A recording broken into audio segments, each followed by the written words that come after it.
Welcome, everyone, to Rock M Radio. This is the beginning of a brand new episode of Dive Cuts, and we are live on YouTube for not just Rock M Plus subscribers, but for everybody. Everybody who saw the post on Blue Sky, who saw the post go up on rockm.plus. Everybody who had their notifications turned on. If you're subscribed to this channel like you should be, you had your notifications turned on, and you get the notification that we're going to go live. So we are live for all those people. I'm your host, Sam Snelling. If you are watching on YouTube and you see me on your right, and you have not already subscribed to the channel, please do. I am your host. With me, as always, Mr. Matt Harris. Matt, how are you? I'm well. It's the best holiday week of the year. The best holiday of the year is shots across the bow for Christmas lovers. I mean, look, all you're doing is just putting blatant commercialism on top of what's already awesome about Thanksgiving. Yeah. Let's just be real crass about it. You don't love it for any other reason. You get shit. That's why you love it. And that's fine. Just don't paint it as somehow nobler, like as a holiday, than Thanksgiving. Thanksgiving has superior food, superior sporting options. You're not snowed under. Yeah, it's white Christmas. You love that if you're not the one out there shoveling or snow blowing. Yeah, so that's my first part. Second of all, it's feast week, which means that you have an excuse to like just turn on your television at 1 o'clock, at least Eastern time, and there's basketball on for at least 7 or 8 hours. So that's great for sickos like us. Third, my Toffees won at Man United today. For the first time in 12 years, they did it with just 10 guys against 11. And how did they only have 10 guys? Well, one Toffee slapped another Toffee and got kicked out of the game, and they still won. So it's coming up great. I put in our Slack chat with Mr. Matt Watkins that I don't blame the guy. So Keane was the guy that got slapped, right? Yeah, we're gonna detour very quickly into like what happened because this is entertaining. Keane was at fault there, like the other guy, Ghana, right? Yeah, I mean there could be. I think there was a question on who had to maybe clear. Maybe you don't slap your teammate, but it looked like he was passing to Keane, who just stopped and then and ball watched. Nearly led to a goal. Doesn't matter. Everton scores 16 minutes later and then plays 10v11 and holds the fort. The other fun thing about today is this victory also pushes them above Liverpool in the standings for the first time in 10 years. So it's fantastic. It was a great Monday. I got basketball starting at noon.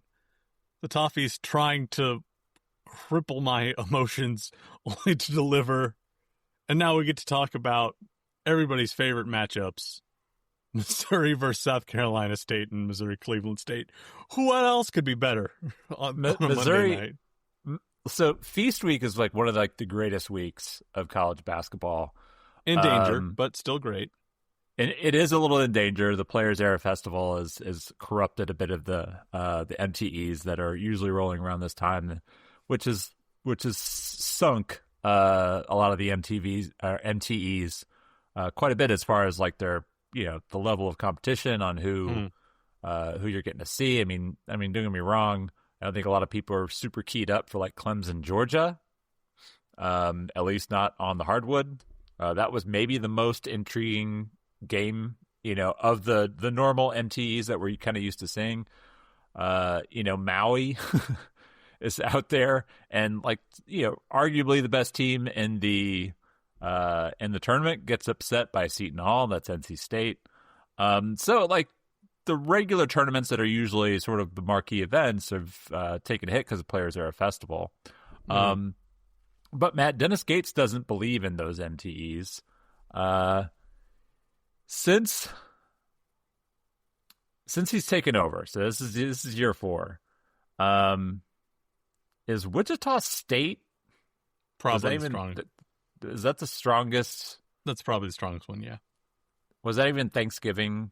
That was somewhat. I think it may have been the week after, but Yeah, last year was Lindenwood. If you remember, the day before. I attended that one live. I watched. Oh, that's right. Yeah, you were home seeing the parents and had nice seats behind the bench. Yeah, and then got to see that malaise up close. And I can't remember who else they had that week, but no, it wasn't SEMO that week. That was a couple years earlier. But these are the games where the students are gone, so that sucks any kind of like youthful energy out of the building. And but that's also why most schools choose to play in these MTEs this week. Yeah, is because nobody's on campus. So let's go someplace. Let's go to the Bahamas. Let's go to Maui. Let's go to San Diego. Let's go to Charleston. Yeah, I mean, but as people have pointed out this weekend, which was I didn't realize until I started covering LSU when they did an MTE run, was they're incredibly expensive to take a team out somewhere to like play in the Bahamas or play it in a tropical climate for 3 days. Just schlep basically 30 people like in the program, and then if you include spouses in there, it's incredibly expensive to take teams on these trips. I think this week, various people said like the median cost to like go to Maui is $500K for a team, and back in the day that used to be awesome before you could pay players. Like, I can't give you a check, but I can give you 3 days in Maui. Do you have to play basketball while you're there? Yes, but you also get to play basketball in Maui or in the Bahamas or in somewhere in Florida or the Virgin Islands, like Konzo took them there. That, and the appeal was you got 3 usually quality games. Well, now, like you said, the Players Era is kind of like hoovered up the best of the best. So do you really want to fly? Like USC played Boise State today in the opening game of the Maui. Do you want to drag your like team from the Midwest out to play Boise State in Maui, maybe a quad 2 game? Yeah. On your team sheet. And if you lose that one, you may draw another possible quad 2 game. So I think it's just gotten harder to justify making those trips. At the same time, I get what the Players Era sounds great on paper.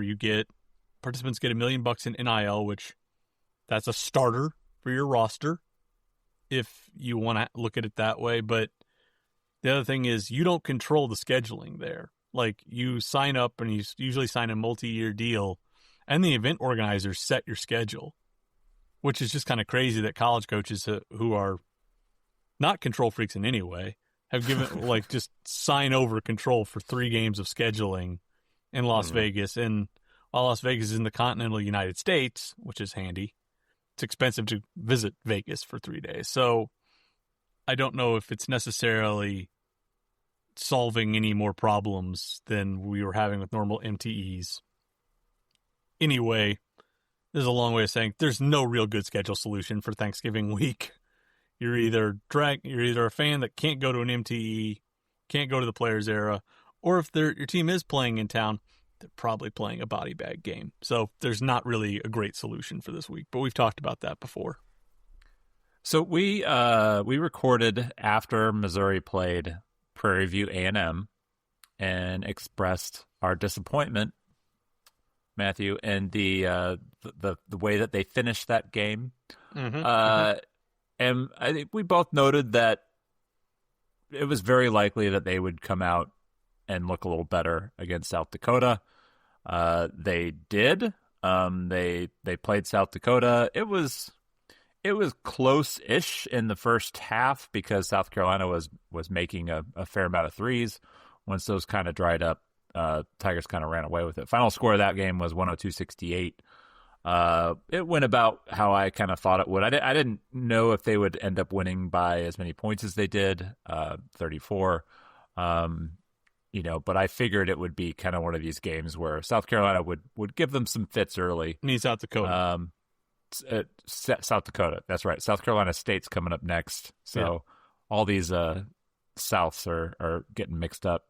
And so Missouri just steadily offensively punished them at the rim, overwhelmed them, and made enough threes to expand things a little bit as well. Any big takeaways from the butt kicking they put on the Yotes?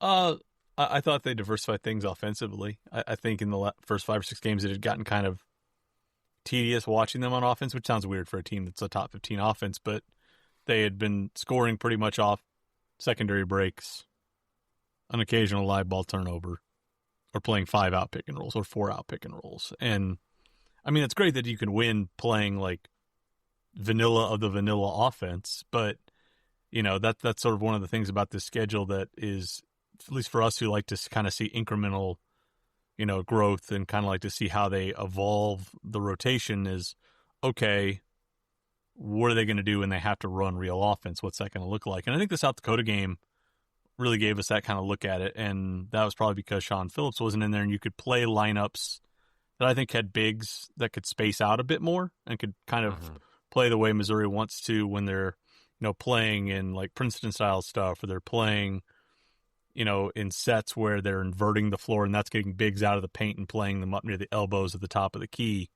And that really, I think, gave you some sense of what it looks like when you've got that sort of spacing and that floor balance in play, and really just how much open sort of acreage it creates for a guy like Mark Mitchell, how much it creates room for those guys to kind of have room to cut or roll into post-ups. It was just a little bit nicer to see some more structured offense outside of come down, set a ball screen, and then play out of it. So I thought that was good. They were really, really good. They showed some diversity there. I wrote about that in lineup review, so if you go to the site, you can look at the lineup review for that. And there are clips in there, so rather than bore people by explaining actions, you can go watch about 2 minutes of clips and sort of see what they were running. They still ran some base stuff, like some bare bones stuff, and did it pretty well. But I thought that was probably the biggest takeaway. It was just nice to see them kind of get to some chapters of the playbook that we hadn't really seen and see what that looks like with new personnel. And I thought, you know, it's just, in general, it was nice to see them close. You know, they came out in the second half. I thought they did a good job staying engaged defensively. I thought, you know, they finally followed Matt Watkins' advice and extended the defense, applied pressure. You know, so I thought that was nice. We got to see them kind of extend their defense, apply more pressure, and kind of get a little bit more, not complex, but a little bit more structured offensively. And they looked good doing both, and I think that was important. And, you know, obviously getting Honor Batang back in the mix and knocking rust off was good there. But I just thought in general, they kind of looked a little bit like the team that you expect to see in SEC play with the kind of sets and offense they were running, and maybe a little bit more defensive diversity. So I thought that was kind of the big thing. And that's what you want in these types of games, and is to start seeing that kind of stuff as we move midway through non-con. Yeah, no, I agree with a lot of that. I think, you know, it's interesting. There's been quite a bit of focus on like Sean Phillips, and we've talked a lot about Sean Phillips and, you know, the things that he does well, things that he doesn't really do all that well. So, you know, it is noticeable when, you know, he's missing from the lineup and, you know, you have a super strong performance. They had 2 super strong performances. Yeah. VMI, they were pretty good. And, you know, Luke Northweather obviously gets to play a little bit, but I thought, you know, like the big thing is it puts Javon Porter into more of a natural spot. Yeah. A guy who I think that, you know, like they've done a good job kind of getting him going the last couple games. And he's looked better even, you know, the game before, you know, with Sean in the lineup, you know, but a guy who they've sort of thought was really going to help them, you know, this year, had some kind of early bumps, you know, and that's to be expected. But he really kind of stepped into his own. I mean, obviously, anytime a guy goes 9 for 9, yeah, you're going to sing his praises. But I do like the type of shots that he was taking. You know, he was focused on, you know, like basically hammering guys right around the rim. He's got great touch around the rim. You know, he should be able to kind of convert those shots. So that was really heartening to see. And yeah, I think, you know, getting Boat back in the lineup is really, really important. He's a guy who, you know, I think we all thought looked fantastic. You know, I think what we were kind of hoping we would see from him against Kansas State. So it was a little, you know, worrisome to see him not in the lineup until now. You get you get some rust knocked off. Hopefully he looks a little bit more, under control and kind of playing within himself like he was against Kansas State and doing that, in the next couple games. But yeah, I mean, look, you blew the doors off of a team who was pretty well coached and, they run good stuff. They're a little overmatched athletically, but, you did what you had to do. Now you've got 2 more games. You kind of have to do the same thing. Yeah. South Carolina State's going to be one of those teams too. And I think both teams this week, I think the last 3 teams that they've played have really are helpful in this sense. All 3 are comfortable playing at fast tempo. None of them are going to be shocked by that. None of them are going to be overwhelmed by that. South Carolina State, I think, is number 1 in bench minutes. They've been a top 10 team in bench minutes every year that Eric Martin's been there as head coach. So he's going to roll bodies through. He's going to press a lot. They've got, I think, 6 guys taller than 6'8" and 2 guys taller than 6'10". So they've got legitimate size that they can throw out in some lineups, and one of the best things they do is crash the offensive glass. So is it a 350 team in KenPom? Yes. Should you handle them rather efficiently? Yes. But it's a team that's going to be comfortable at the pace you play.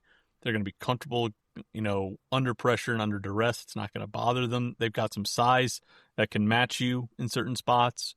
And they've got 2 guys that can shoot it pretty well off the catch. And they've got a point guard that does a pretty good job making decisions. So should they be a team that really stresses you? Maybe not outside the first 5 to 8 minutes, but you can see kind of what they offer is they're going to be comfortable going at Missouri's speed. Kind of the same thing with Cleveland State, coached by Rob Summers. Think he knows how Missouri wants to play. With Dallin King on his staff, think Dallin doesn't know what happens in practices. So, I mean, they are struggling defensively in year 1 for Rob Summers, but I think I checked today, they're 190 in offensive efficiency, which doesn't sound impressive, but I think that's 3rd or 4th best in the Horizon right now. So they've got for their level, they've got a pretty perky offense. They've got a couple stretch 4s who are pretty skilled and can score it.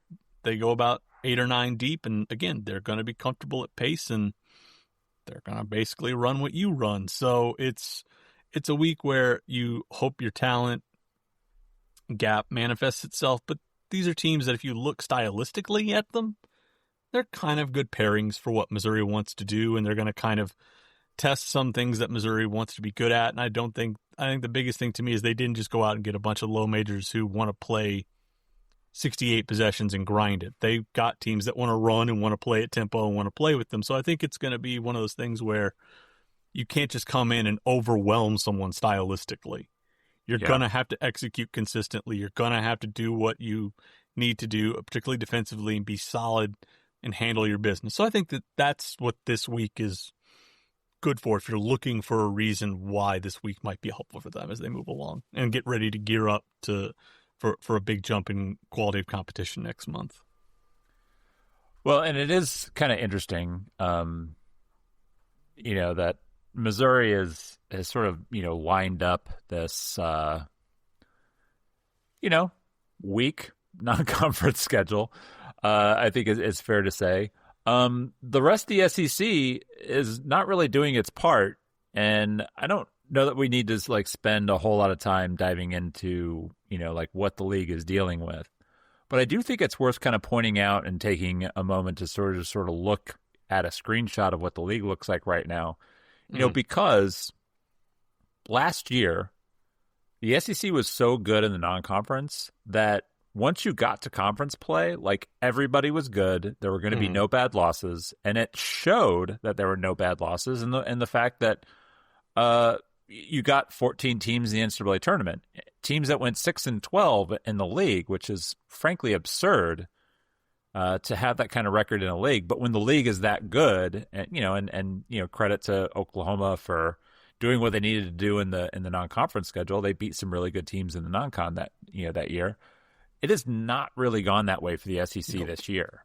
And if it hasn't sunk the league. Like the league, to me, and I made this comparison, I think in our chat, I can't remember if it was earlier today or yesterday, where I basically said, is SEC basketball also SEC football? Yeah. In that there are 16 teams. They're all at least pretty good. Yeah. But there's nobody who's like going to blow your doors off. Mm-mm. There's nobody who's going to, that like, there's no Boston College, in the ACC that's just atrocious, and you losing that game is, kind of considered, an embarrassing loss. South Carolina was, I think, it's still currently the worst team. They've lost 2 straight at the Greenbrier. Is that right? Are they at Greenbrier? Yeah, they were in West Virginia, in Appalachia. Yeah, so the Greenbrier tip-off. And so South Carolina, 88 in KenPom, worst team in the SEC by KenPom rating. They lost a 7-point game to Butler, who's 48th in KenPom, and a 2-point game to Northwestern, which I believe was on a last-second shot, who's 47th in KenPom. So competitive, but the problem is there's still losses. This is the thing. I don't get really worked up about like a team like South Carolina because they've only dropped 2 spots in KenPom since the season began. Like they are disappointing results, but I also was using them, as an example of like, they're not winning. And the SEC in general is not winning the kinds of games it did last year. No, and it's causing an overall sink.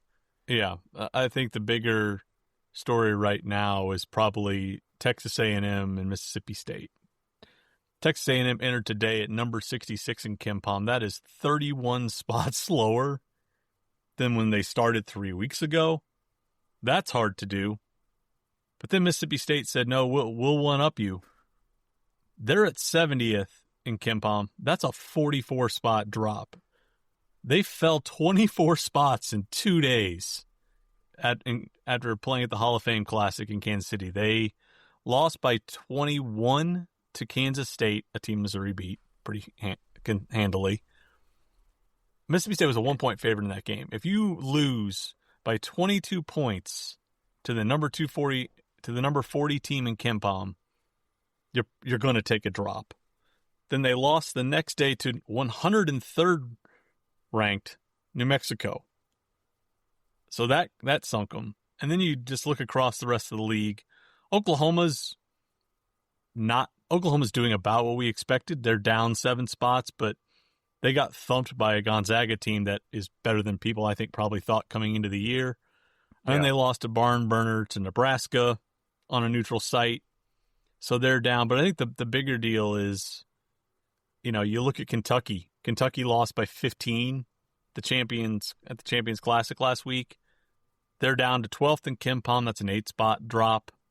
They were supposed to be one of the... and they like topped off at first before they lost to Louisville. Yeah, they've dropped about 10. They ascended 10, before they fell. Yeah, but they're 0-2 in marquee games. Auburn played Houston pretty close on a neutral in Birmingham, so I can't really ding them for that. Ole Miss is down 11 spots to 35th. Arkansas has had 2 real scraps. They had one, I think, with Samford, and then they needed some late officiating help, some might say, to get past Winthrop last week. Texas hasn't had as bad a luck in those games, but they got blasted by 15 against Duke. I think when I looked at it today, the SEC is 8-16. Texas also hasn't played anybody ranked higher than 336 since they lost to Duke. But point is, they are going to play Arizona State today, so we'll see where they're at. Yeah, but the league's 8-16 against other high major teams, and Florida owns two of those wins, Alabama owns 2 of those wins, and Georgia owns 2 of those wins. So the other 13 teams in the SEC have combined for a whopping 2 wins over other high major leagues. I would also point out Georgia's wins are against 95th ranked Georgia Tech, which was a close game, and 90th rated Xavier, which was also a close game. Close game. They beat Xavier by 1. They beat Georgia Tech by 5. They needed a jumper with 10 seconds left to beat Xavier on Friday night. So what we're saying here, folks, is the league has not been good in marquee games outside of Alabama, which has probably 2 of the best wins in the country at this point over St. John's and last week against Illinois. So props to Nate Oates and co. You're doing your job. You're getting marquee W's for the league. Everyone else, it's time to fix the problem. And this is a week where I think you can start to rectify that. There are going to be some teams at Maui. There's some teams at the Players Era. There's some teams that are, I think, playing out at an event in Palm Springs, California, where they're going to be able to get some wins, but should have an opportunity to win. So the point is, the league is given back some of its cushion in the first 3 weeks to the Big Ten. And, I think I wrote this today. Missouri plays 5 games against Oklahoma, Texas A&M, and Mississippi State. 3 of those are on the road. In the preseason, those would have been quad 2 games. Now, if those teams continue to sink and they fall below 75th in the net, you go from having maybe 1 quad 3 game in SEC play, and that's against South Carolina, to having 4. And if you drop 2 of those, that's a problem on the team sheet. So that's looking way down the road. That's a loose hypothetical right now. But what we're talking about is the bottom of the league in the bottom 4 or 5 spots right now has gotten a little bit rickety. And when you schedule a bunch of quad 4 teams, 9 of them, some might say, and bank on the strength of the SEC to carry you over, you're rooting hard for those teams at the bottom to hold up their end of the bargain, and that's not happening right now. So Missouri's not, this is way down the line, but if you're Missouri and you've scheduled 9 of these quad 4 games and you've said, well, we're probably going to get quite a few quad 1 and 2 opportunities in SEC play, well, you might lose 3 quad 2 opportunities before December even gets here. So that's where the SEC, that's why we care so much right now about what the SEC is doing in non-con, which it might seem weird after 3 weeks, but the SEC was was cutting a lot of wood and storing it away this time last year, and Missouri benefited from that. They're behind schedule right now. So that's what we're watching right now, is if those bottom 4, 5, or 6 spots in the SEC slip from quad 2 to quad 3 games, come January and February. We'll see, but has not been the most auspicious start for the league. And I will point out Mississippi State, so if you're not watching this live, recording this Monday evening at about 8:30, Mississippi State just hit a 3 to cut New Orleans, the University of New Orleans, who is at Mississippi State, cut the lead to 5 with 1:25 to play. Let's go Privateers. So things aren't looking great for Jan's squad, and I think when you are kind of set up with your non-conference schedule, I think this kind of goes back to one of the things that we've talked about is Missouri doesn't have a lot of opportunities to play quad 1 and quad 2 games. They've got 3 maybe coming up, depending on how Notre Dame holds up. And then, KU will very likely finish as a quad 1 game because that's on a neutral court. So all they just have to do is stay in the top 50. Illinois will certainly be quad 1 because, again, neutral court, have to stay in the top 50. Yeah. But that's really only 3 opportunities. And look, the very likelihood of Missouri being 8-0 going to Notre Dame, if you're able to get that, great, but there's been nobody to really challenge you at this point. We could talk about, look, they played kind of bad down the stretch of Prairie View. Minnesota kind of challenged them in the first half, in that game. But, Southeast Missouri, it was a close game. But that's not, really being challenged. And even against Southeast Missouri, I never really felt like Missouri was not going to win the game. Like watching and there's been games against quad 4 opponents in recent years where you're like, oh God, like are they going to lose this game? And some of Konzo's years and some of the rough Dennis Gates year a couple years ago. There's definitely like points where you're like, oh my God, like they might lose this. I never felt that against SEMO. So. This is a long way of saying, like, if the SEC is going to do this, it takes away your ability to like load up on these quad 4 games. And as somebody who hosts a podcast about Missouri basketball and has to spend the month of November talking about Missouri basketball, I would like a little bit more of a compelling, subject to talk about. Frankly, like I think this Tiger team is going to be a good team. But we're 6 games in. We are still kind of missing a couple bodies, but we don't really know what we have yet. And if you look just purely based off the margins, Missouri's actually outperformed their projected margins here by 11 points, and they've dropped 5 spots in KenPom because other teams are playing better schedules and getting better wins. Like Missouri's, and I think when we looked at it, we look at their defensive efficiency, it's ahead of pace for last year. Their offensive efficiency is on the same track. Like they're playing at about the same level that last year's team was. And they're slipping in KenPom and barely holding ground because they're not amassing quality wins. And the other thing that I think we wrote about a little bit on the board was, if you schedule teams below 300, there is only one objective for doing that.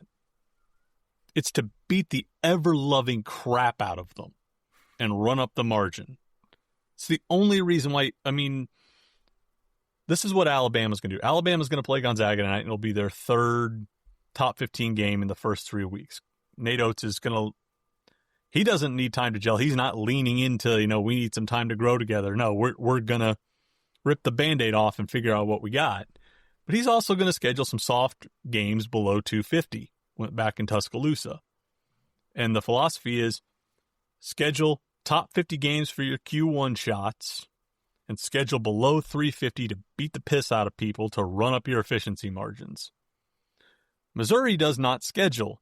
Missouri gets 3 games baked in, 2 really, against quad 1 opponents in Kansas and Illinois, but Missouri does not treat sub 350 games as a chance to blast people into the sun.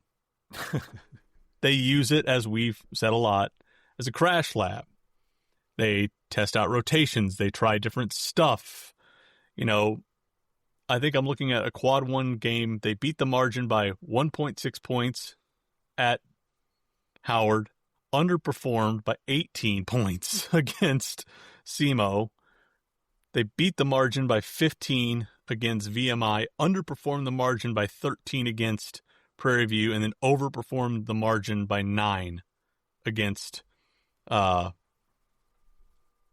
week against South Dakota. So if you take out the Minnesota game, Missouri has actually underperformed against all these quad 4 teams by about 5 points.